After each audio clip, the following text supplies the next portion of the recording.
মেহেরপুরের গাংনী উপজেলা বিএনপি ও অঙ্গ সংগঠনের উদ্যোগে ঈদ পুণ্যমিলনী অনুষ্ঠিত হয়েছে। আজ শনিবার সকাল 10টায় গাংনী উপজেলা বিএনপির কার্যালয়ে এই অনুষ্ঠান অনুষ্ঠিত হয়।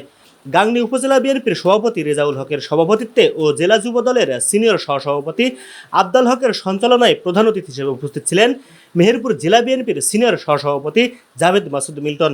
পুলিশ বাহিনীর সাবেক যিনি আইজি ছিলেন, তার যে সম্পদের খতিয়ান আমরা দেখতে পাই, সেই সেনাবাহিনীর সাবেক যিনি চিফ, তার বিরুদ্ধে যেসব অভিযোগ আমরা দেখতে পাই। আলোচনা সভায় নেতৃবৃন্দরা বলেন, সাবেক 3বারের প্রধানমন্ত্রী বিএনপি চেয়ারপারসনের মুক্তি ও আগামী জাতীয় সংসদ নির্বাচন অবাধ সুষ্ঠু পরিবেশ তৈরি করতে অবিলম্বে নির্দলীয় তত্ত্বাবধায়ক সরকারের ব্যবস্থা করার আহ্বান জানান সরকারের প্রতি। অনুষ্ঠানে বিএনপির অঙ্গ সংগঠনের নেতাকর্মীরা উপস্থিত ছিলেন।